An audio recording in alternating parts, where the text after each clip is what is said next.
Good morning, and thanks for joining today's Port of Los Angeles May media briefing. I'm Philip Sanfield, the Port's Communications Director. As always, we'll be led by Executive Director Gene Seroka. Greetings, Gene. Hello, Philip, and welcome, everyone. We've got a great event lined up for today. First, we'll have some exciting news. Then we'll share some of our strong numbers with you. Following that, we'll be joined by a very interesting guest from the maritime data sector, Daniel Hackett of Hackett Associates. Hackett Associates are the authors of the well-respected Global Port Tracker. This monthly report offers a valuable 6-month rolling forecast of imports at 16 major container ports across North America. We look forward to hearing Daniel's insights on peak season, factors impacting trade, and other trends. Then, as always, we'll open the floor to your questions. Great, Gene. Why don't you start us off with the good news we received from Washington? More than happy to, Philip. Last week, the U.S. Army Corps of Engineers announced that the Port of Los Angeles will receive a record $58 million in federal funding this year.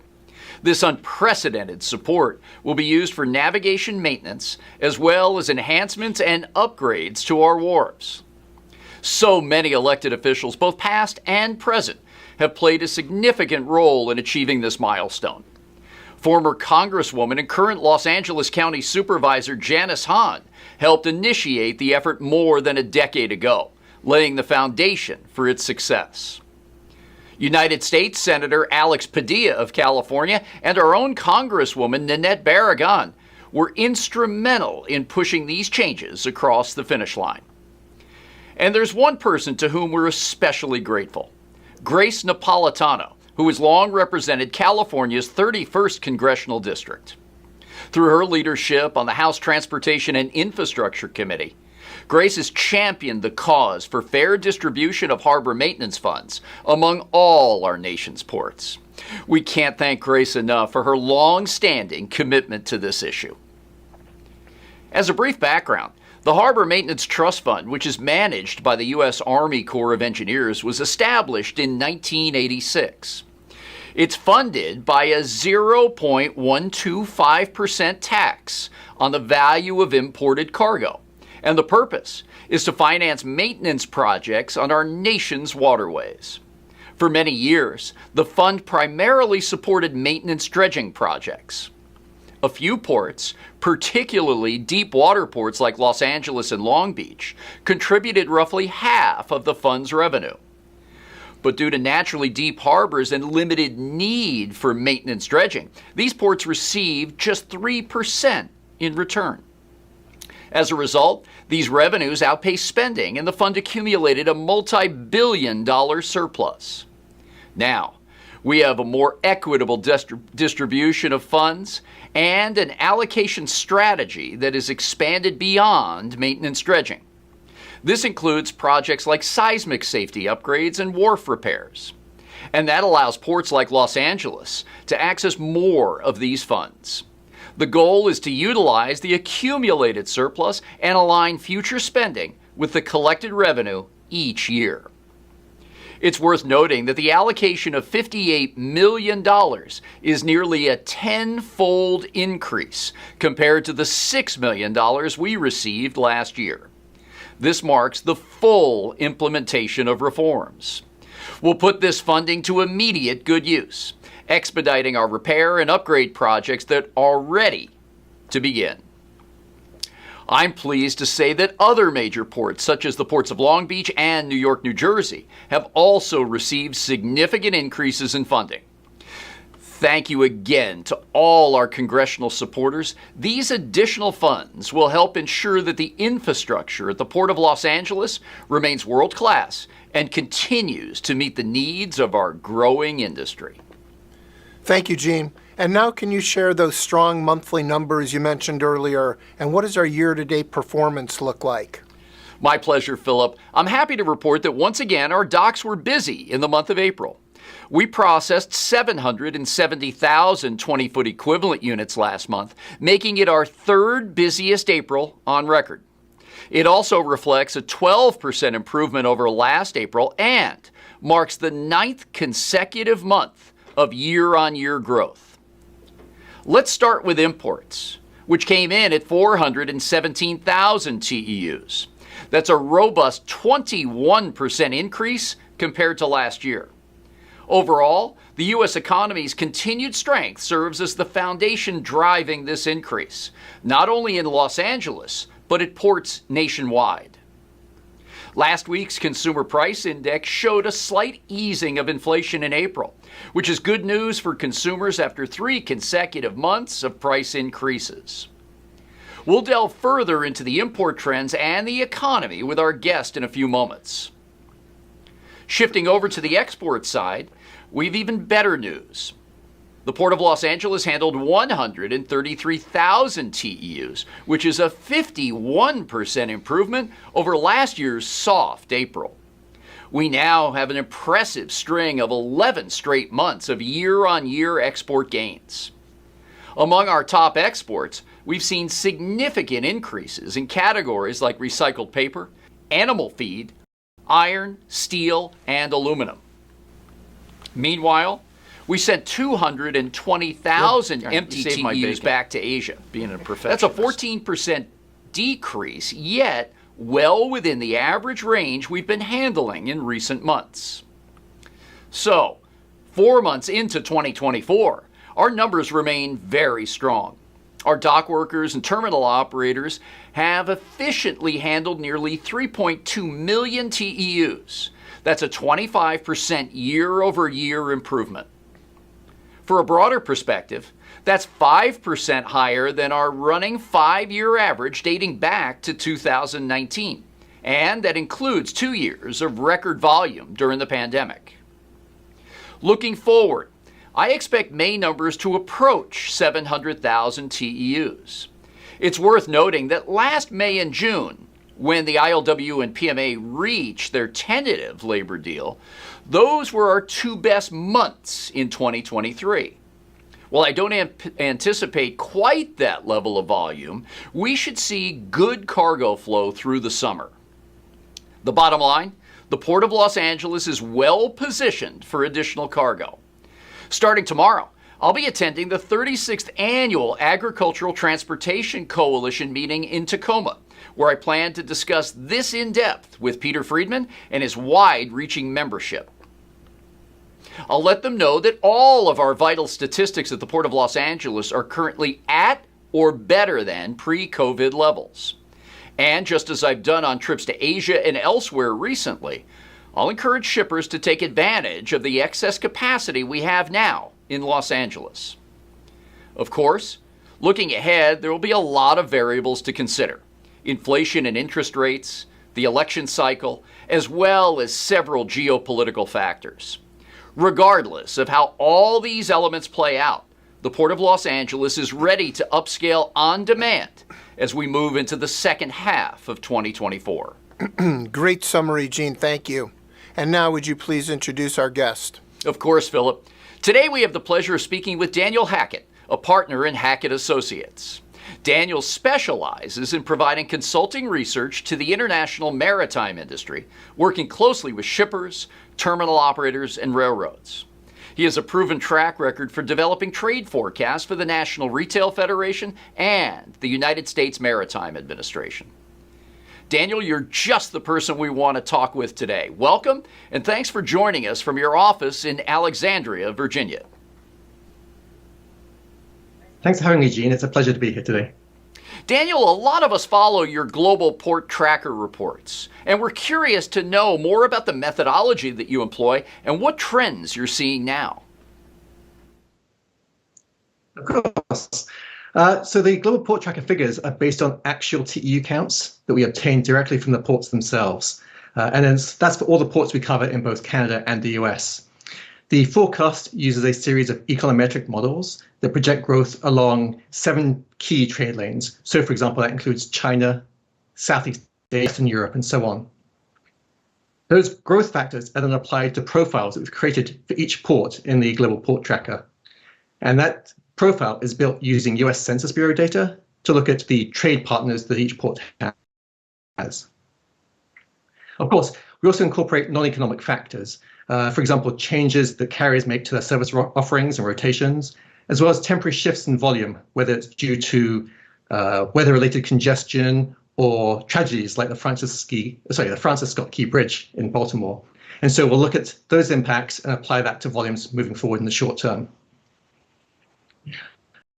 We will long-term 1-year forecast, and then apply that quarterly as well as the monthly forecast. So before I talk about any trends or any comments, I also think it's important to note that all my opinions today are my own and not the National Retail Federation's, for whom we produced the Global Port Tracker report. In general, we are pretty closely aligned with their outlooks. So talking about trends, I think any discussion on trends really has to think about the big picture and what's happened since 2018. And that's going back a long way. But if you recall, the end of 2018 saw this bringing forward of cargo into North America to try and beat the first round of tariffs that were going into place. And so we saw a surge at the end of 2018 and then a subsequent slight decrease in 2019.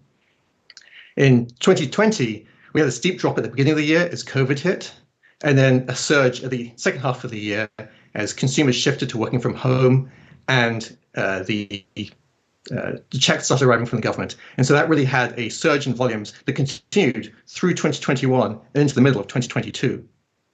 Last year, then, we had a double-digit percentage drop in imports, and that is partly as consumer spending patterns changed, and also as the restocking and overstocking issues that had occurred during the pandemic began to play out as retailers began to try and deal with the bloated inventories that they had.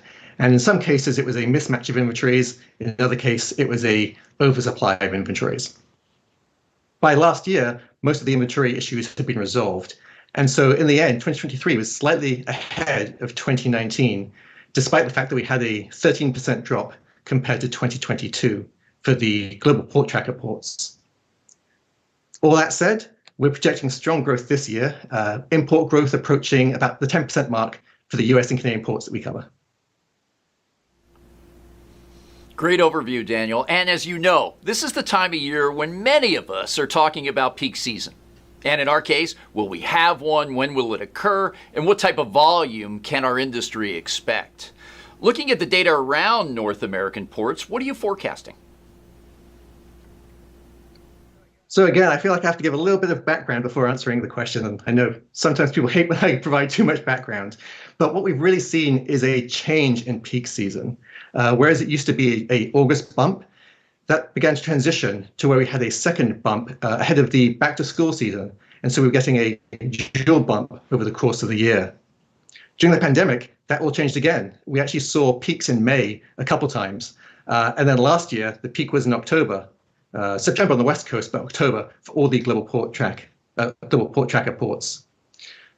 So what's been happening? Well, a couple of things. Firstly, the volumes have been flattening to some extent. During the pandemic, with the congestion on the West Coast, that actually smoothed out the dip we usually saw, especially on the West Coast, due to the Lunar New Year.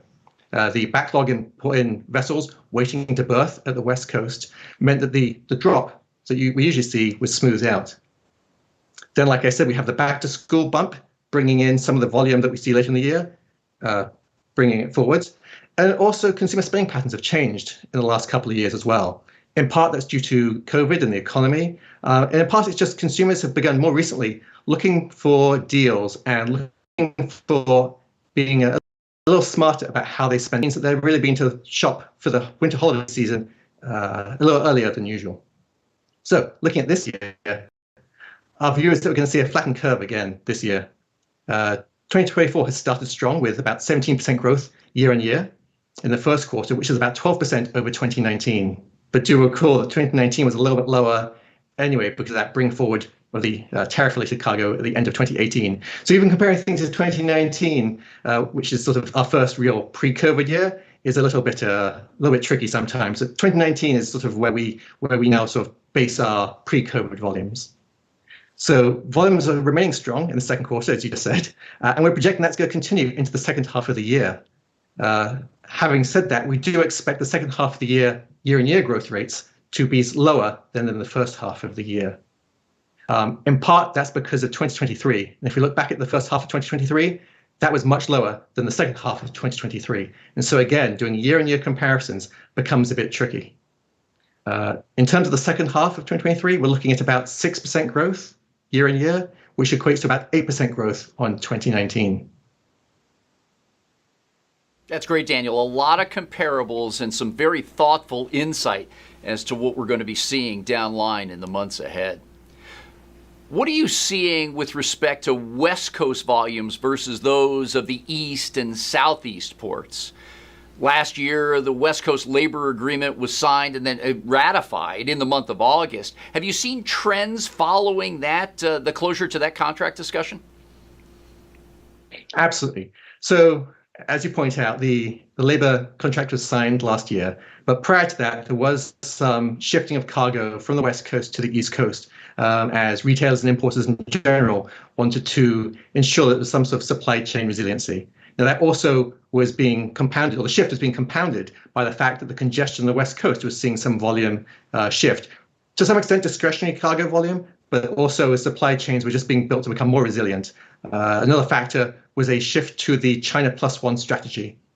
That meant that sometimes the cost equation of which US ports to ship to began to favor the Southeast, which is where we did see a fair bit of strength over the last couple of years. So if we compare the past quarter to the first quarter of 2023, the West Coast posted surging volumes of about 24% year on year versus 11% on the East Coast. So a huge margin, a huge difference there between the two. If we go back to 2019, though, again, comparing first quarter of 2024 to 2019, on the West Coast, it's just a 5% increase, whereas on the East Coast, it's a 14% increase. Now, again, bear in mind, China tariffs were really impacting volumes to the West Coast that period. But if we only look at Southern California with LA Long Beach in that period versus the first quarter we just had, that was 12% growth. So comparing LA Long Beach to the East Coast, 2024 to 2019, is actually fairly similar. So again, always tricky to look at 2019, but at least for 2024, absolutely, the West Coast has been posting much stronger growth than the East Coast. So following the surge in cargo, though, that occurred last year, in the second half of the year, that means in the second half of 2024, we're going to see the growth rates sort of even out a little bit. It was like the weak first half of 2023 impacting the first half of 2024's year-on-year growth, really inflating those numbers. We're looking at, for the second half of the year, about 6% growth overall across the ports, about 8% versus 2019, and certainly higher on the West Coast than the East Coast, about 12%. Very good, and a lot of trending to manage as well as far as preparation and supply chains, ports, and associated stakeholders. Last question from my side, Daniel. There are many issues that all of us are watching today. Disruptions in the Red Sea, drought in the Panama Canal, the East Coast labor contract negotiations, inflation, interest rates, and so much more. From where you sit, are you able to estimate what kind of impacts these factors have on global trade? Absolutely. So let me cut those up into a few different slices. I'll start with the first two, which are the Panama Canal and the Suez Canal. Both of those, I think, have been major factors, upcoming reduced factors. We're seeing rising water levels in the Panama Canal. In June, or mid-June, I believe it is, the depth limitations are going to be increased from 44 to 45 feet, so still below the 50 feet level, but it is improving. Meanwhile, the additional voyage time around the Cape of Good Hope versus going through the Red Sea and the Panama Canal, the Suez Canal, that's been pretty much almost addressed by the additional capacity that's been come online with the vessel builds. So that's fortunate. So in both cases, these are now capacity less of an issue. However, it's still impacting freight rates quite significantly. So from a volume point of view, I think that's less of a factor.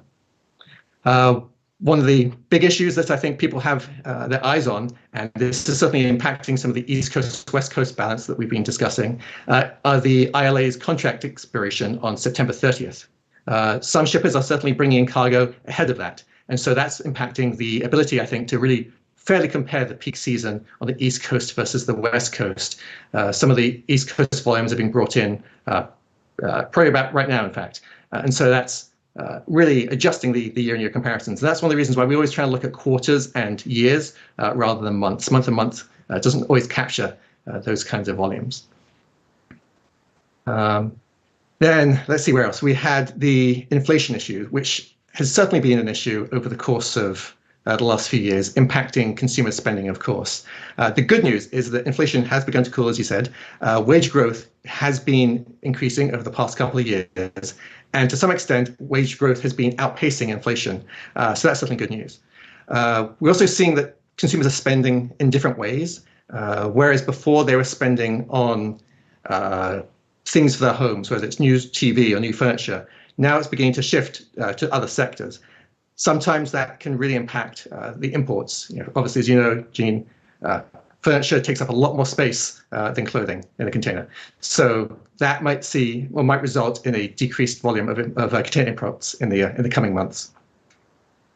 The other factor that's still an issue is the interest rates. What that's doing is depressing the number of new starts for home builds, as well as just new home purchases by individuals who are moving from location to location.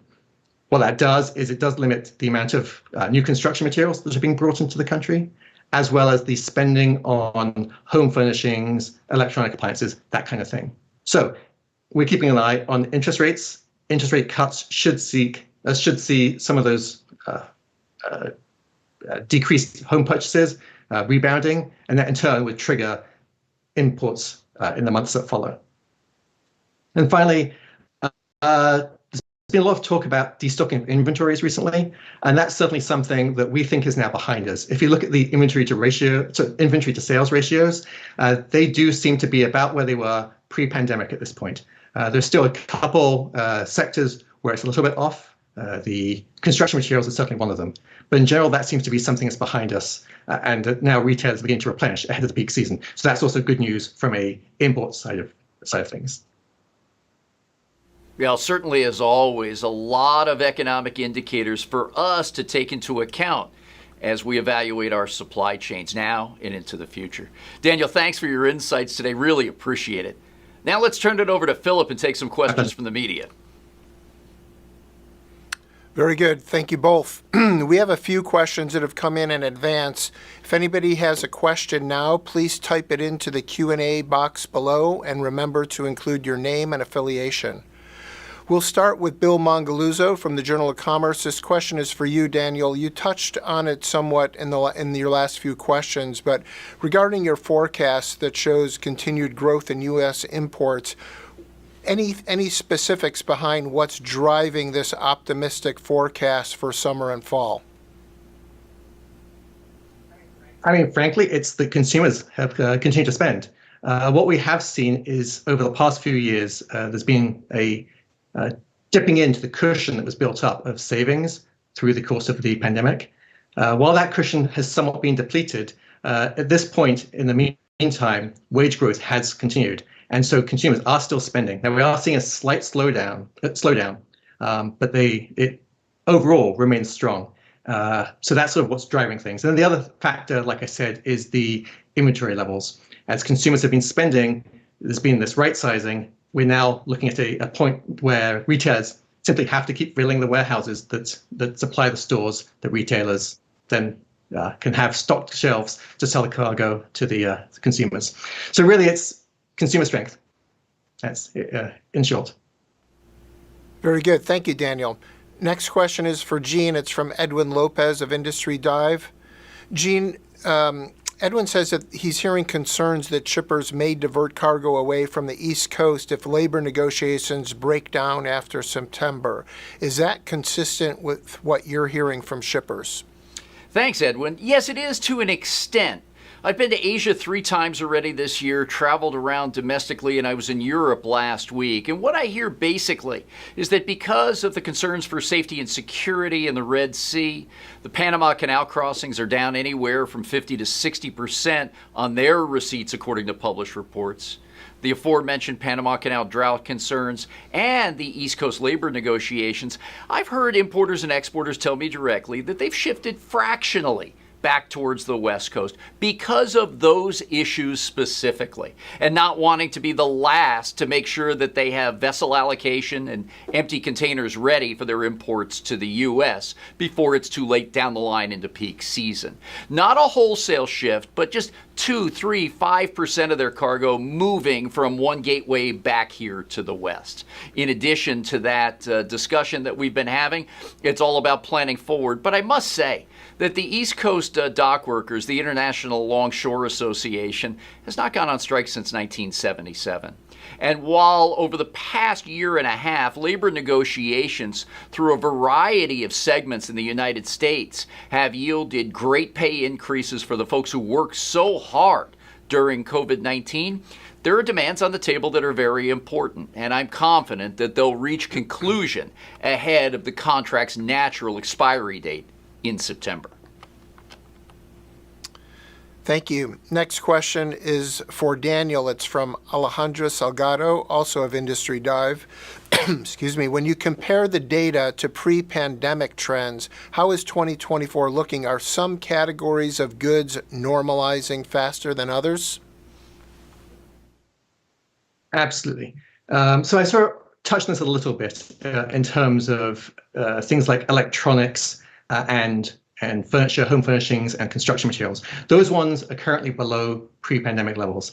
With the construction and home furnishings, to some extent, that's because of the decrease in number of house sales.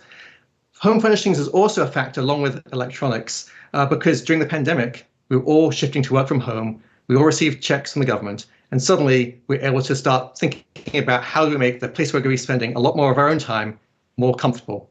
And so we all, in general, purchase things for our home. As such, those are generally goods that you don't have to replace every year or two. And so there's been a decrease in sales on that side from pre-pandemic. Shifting to other sectors, though, it's mostly back to where it was, whether it's clothing or sports equipment and the like. Those are things that we do end up replacing and replenishing on an ongoing basis. And that spending has maintained, has returned to where it was. We certainly saw some drops and peaks over the last few years. But yes, if we look at where it is in 2019, the sales are about back to where they are, or where they were. Very good. Thank you, Daniel. We've got a few questions that have come in, so one last call here for anyone else who'd like to ask. Please drop your question into the Q&A box below. This one's for both Daniel and Jean. Daniel, maybe we'll start with you. We've got this now from a few different journalists. What kind of impact will the new China tariffs announced next week by President Biden have on imports? Daniel, again, we'll start with you. Sure. Well, I think the first thing I have to say is that in general, things like tariffs are not great for consumers. These are costs that get passed on from the importers to the consumers. And so essentially, it's the consumers who end up paying for these tariffs. Specifically, the ones that were just levied, it was on things like electric car batteries and solar panels, and it's industry focused. They're very targeted, very focused, and quite high. There will be, I think, short term on those sectors, a repeat of what we saw in late 2018, whereas anyone who was already importing solar panels is going to try and bring forward any plans that they had ahead of this date so that they are able to not have to pay those tariffs afterwards, that increase in tariffs afterwards. In terms of the cargo volumes, like I said, what's going to happen, I think, is that we're also going to see a continued push of manufacturing out of China to other locations. We've seen this China Plus One strategy, like I mentioned. Now, at the end of the day, China still accounts for about 29% of all containerized imports by weight in 2023. That's down from about 35% at its peak.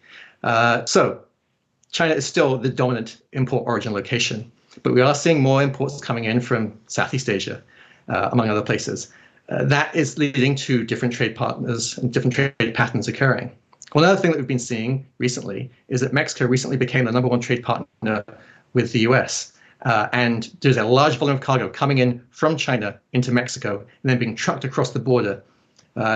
If you look at, in fact, the first quarter of 2024 at Laredo, they had an almost doubling of the number of trucks, loaded trucks with containers, or loaded container trucks, crossing the border to about 1.2 million in the first quarter. So if that trend continues, that might be stunting the growth that we might see at some of the other ports where those imports from China typically occur.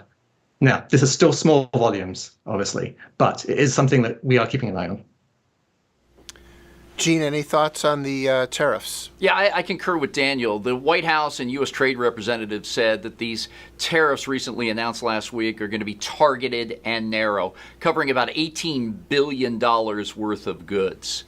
And according to the presumptive Republican candidate, if a 10% tariff were to be levied across a wide range of goods, in that person's plan, you would see about a $3 trillion impact of commodities covered by tariffs. So this looks very different from some of the other discussions that have been taking place. I don't see any real impact to the trade at the Port of Los Angeles as we speak because of this particular action that was announced. But to Daniel's point, we'll continue to see cargo transitioning to sourcing in Southeast and South Asia, Mexico becoming a bigger player.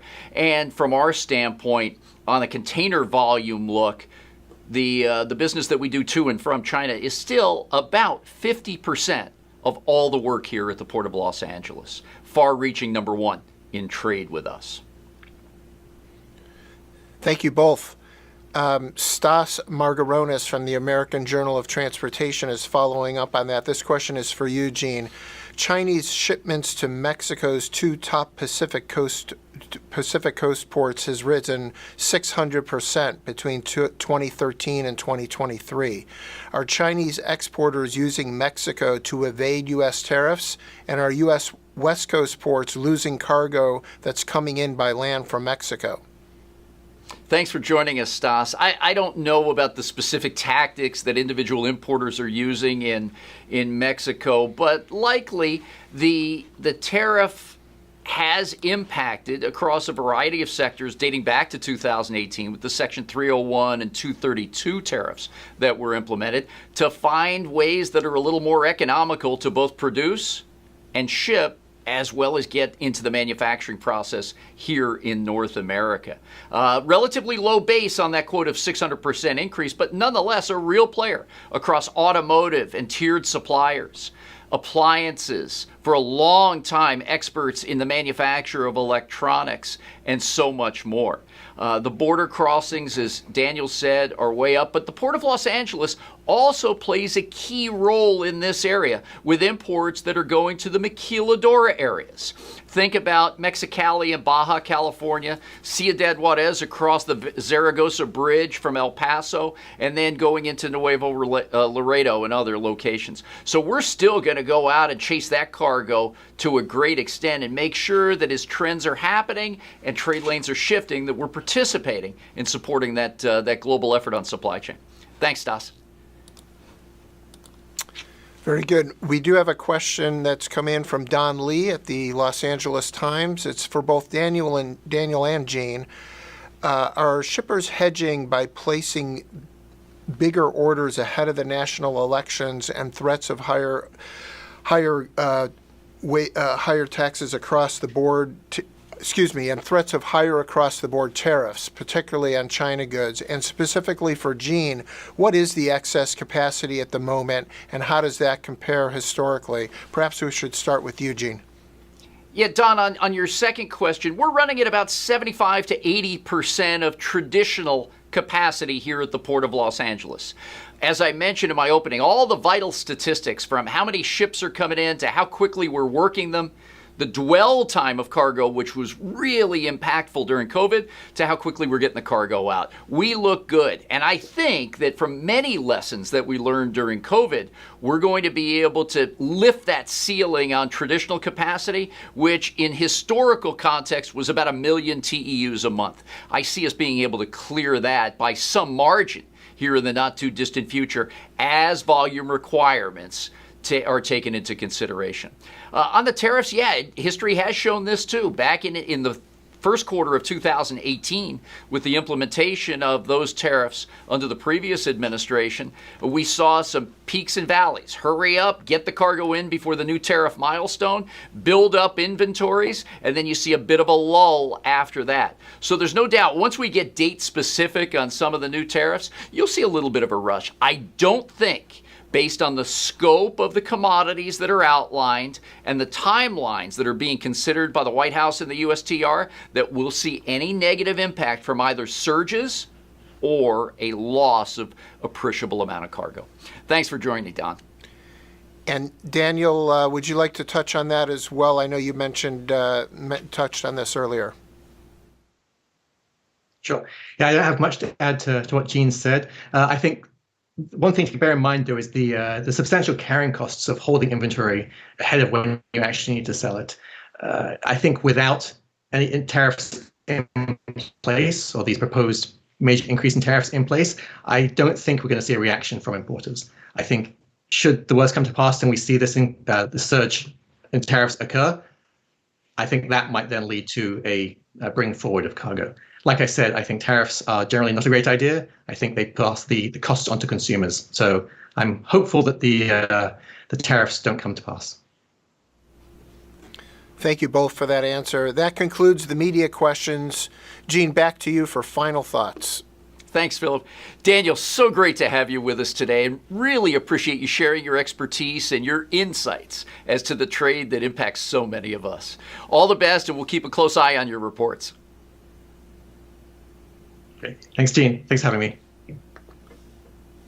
In closing, I'd like to highlight the significance of the 7th annual LA Fleet Week, which we have the privilege of hosting starting tomorrow here at the Port of Los Angeles. This remarkable tribute to our nation's sea services has evolved into the largest Memorial Day weekend gathering in Southern California, attracting tens of thousands to our LA waterfront. And this year, we have the incredible honor of welcoming a U.S. Navy aircraft carrier. It will be the first visit of an aircraft carrier to Los Angeles since the USS Abraham Lincoln graced our shores back in 2011. Truly historic. LA Fleet Week is a deeply meaningful event. It honors both current and veteran members of our military, reminding us of their selfless service and dedication. It's also a solemn and heartfelt tribute to those who have made the ultimate sacrifice, and serves as a powerful reminder of the true meaning of Memorial Day. At LA Fleet Week, we especially honor and recognize the brave individuals who serve in waterborne deployments. As we're all aware, there have been numerous attacks and threats against merchant ships navigating through the Red Sea and the Gulf of Aden. These incidents have required the assistance of U.S. naval ships and other nations to protect the important shipping routes. The hijacking of a container ship in the Strait of Hormuz last month serves as a stark reminder that our sea forces must remain on high alert. So, let's never take for granted the tireless efforts of our armed forces, who work diligently for all of us. This is why we consider it a great honor to host LA Fleet Week here at the port. It also provides a special chance for our communities to interact with the dedicated women and men who serve our nation. The public is welcome to explore operational military vessels that will be stationed at our docks, providing a unique opportunity to observe these ships up close and meet their crew members. Tomorrow will start with a highlight of LA Fleet Week, the welcoming of visiting Naval and Coast Guard ships as they glide into port. It's truly breathtaking to see these majestic ships arrive with their crews lining the perimeter. Arrival Day showcases the grandeur of these vessels, as well as the dedication of those who serve aboard them. Another significant moment will be on Memorial Day itself. In honor of our armed forces, 500 sailors will take a symbolic walk across the historic and iconic 6th Street Bridge in downtown Los Angeles. It promises to be a poignant and moving experience. Whether you're a local resident or visiting the region, I invite all of you to come down, visit, and participate. A detailed schedule of events and additional information can be found at lafleetweek.com. Thanks for joining today. Take care, everyone, and have a meaningful Memorial Day weekend. We look forward to seeing you again next month.